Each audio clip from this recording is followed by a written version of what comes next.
My friends, YouTube viewers, Salamun Alaikum, peace be on you. Let's discuss the word discernment. It's a concept that I don't think Muslims take seriously enough.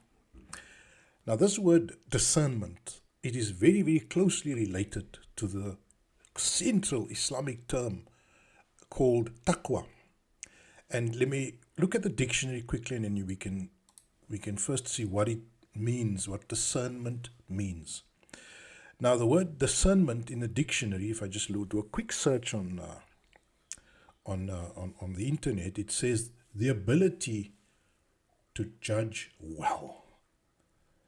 And there are similar words: judgment, taste, discrimination, refinement, cultivation, sophistication, enlightenment, sensitivity, subtlety, insight, perceptiveness, perception, perspicacity, what does that word mean?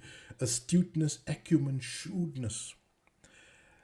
That's all the meanings of the word discernment.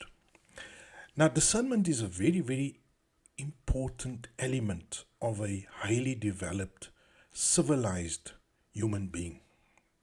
You see, a very civilized human being, a person with discernment, is the opposite of a fool, is the opposite of a dupe, is the opposite of a naive person, a gullible person, because those are the opposites of discernment: is naivete, gullibility, foolishness, ignorance, lack of discrimination. And there is no Islam, there is no civilization, no prosperity without a community developing a sense of discernment.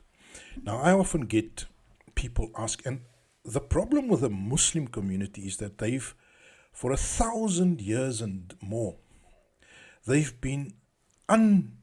unlearned the ability of discernment. You see, discernment is a complex intellectual skill with which you make intelligent judgments about the world around you. And there can be no succeeding in the real world without that ability. Now, let me take an example. You want to buy a used car, and somebody rocks up at your house, and this guy has got a pink jacket on, and he's got white shoes, and he's got a few gold teeth, and he's got a cheap pair of specs on his eyes, and he's got a little foolish hat on his head, and he's a fast talker, and he tells you about this car. Will you tell him, yes, buddy, I'm definitely buying this car? Or would there be a sort of a warning going off in your psyche? Subconsciously, you would feel sort of like untrusting of the person standing in front of you. So, in other words, you're not looking at the car, you're looking at the seller. And that is what I refer to as one aspect of discernment. Or you get an email in your mailbox, in your emails, and it says, you know what, if you send me your banking details and your ID number, your social security, your ID number, I will send you $100,000 or whatever. You know, a discerning person, an intelligent person, a rational person is going to laugh it off, and they will never go and send their ID or their details to such a unknown person on the internet. And yet, when it comes to our philosophical and religious persuasions and understanding, we are prepared to look at any video that pops up on our YouTube playlist and take any unknown character on the internet's advice about our core philosophical understanding and beliefs. Now, that, my friends, is the exact definition of being a gullible fool, of being a dupe, of being naive, of being trusting. And you know what they tell me when I tell them that you shouldn't be trusting all these people who are speaking with eloquent, smooth, confident voices to you, because that's all they have, is the smoothness, the confidence, the gift of the gab. That's all they have. But that is the talent and the skill of every con artist in this world.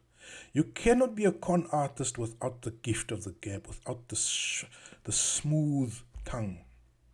And yet the Muslims are so attracted to the smooth talkers, to the confident posture, to the man with a strong voice, to the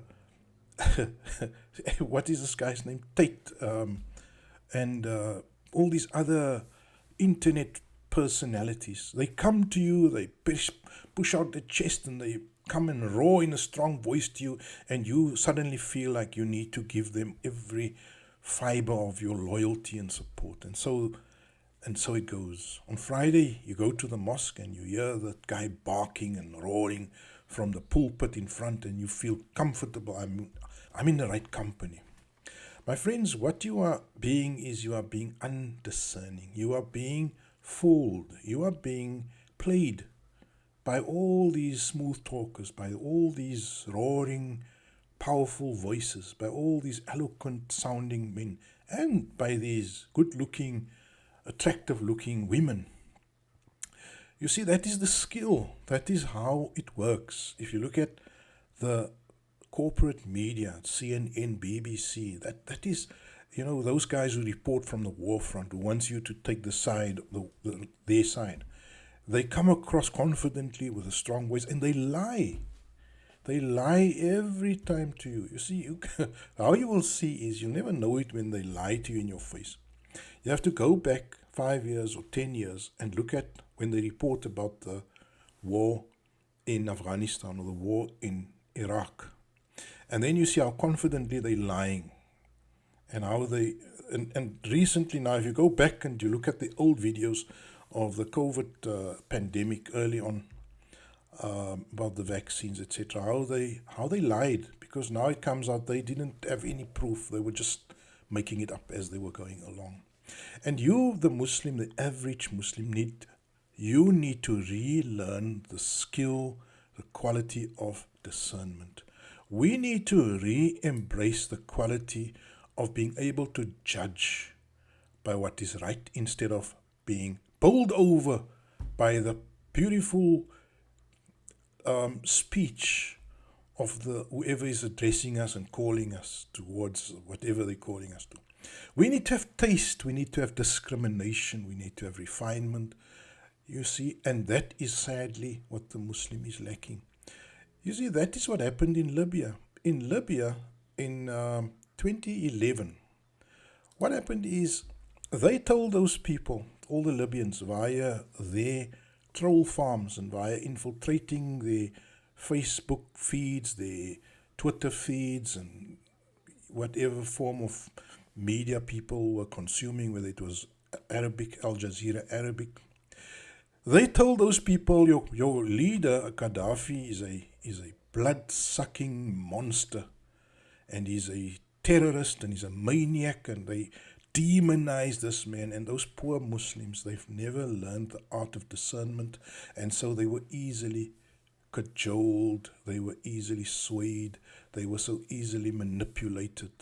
And it was only a matter of time when there was a small group of them who were paying for the blood of Gaddafi.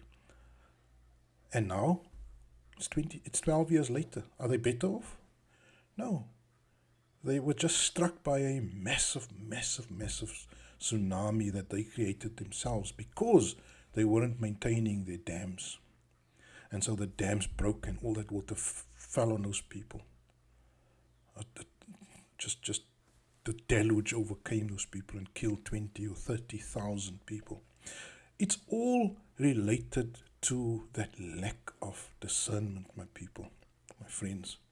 You see, I live in a land here where I see around me people every day. The majority of the people of the South, let's call them that, I'm referring to the third world. I'm referring to the people with the brown skins who were colonized for the last 300 to 500 years, who were under the boot of oppressors.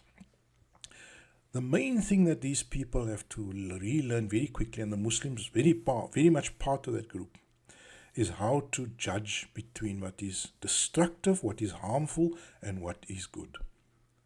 You cannot be a nice person, because that is the problem, is that, I get messages from people telling me in the comment section, I get comments saying that, yeah, why are you so critical about these leaders? They're doing at least something. No, they're not doing something. They are keeping you in your state of slumber. They're keeping you asleep. And if you follow leaders that are not making you awake, that are not making you able to judge between who's your friend and who's your real enemy, then you are going to suffer the consequences a little bit further down the line. So my friends, I bring you back to this, and what I'm saying to you is that we need to relearn the power, the quality of discernment. If you're a Muslim in the West, if you're a natural, if you're a native Britisher or Dutch or Frenchman or American, I would almost guess that you already have this quality. And if you've become Muslim, then you must just guard against Muslims robbing you of that quality. You see, because Muslims have this fatalistic outlook. They really believe that if you trust everyone, if you're a nice person, God will look after you. That's completely wrong. That is not right. Otherwise, jihad wouldn't be a feature. You see, battling, qital, fighting in the cause of God would not be something if we were supposed to go along with everyone. And qital is not just against people who are Westerners and Americans. And qital is often between you and Muslims who serve the interests of the devil. You must remember that the qital of Sayyidina Muhammad alayhi salam was often against the munafiqeen. Much of the Qur'an, if you look at chapter 9, much of the criticism there is against the munafiqeen, who were people who identified as Muslim. The munafiqeen identified as Muslim, and they were the enemies of Sayyidina Muhammad alayhi salam. So you cannot say there's a golden rule that anyone who's a Muslim is speaking the truth, is a good person. No, you are being naive. There are lots of sellouts, plants, infiltrators, con men who are carrying Muslim names, who speak Arabic, who make a beautiful Arabic accent also. And you need to learn that power of discerning who is telling you, who is bringing you to what is right, what is fair, what is just, what makes sense, and who is bringing you to a bag of nonsense. Inshallah, let's learn that quality, my dear friends.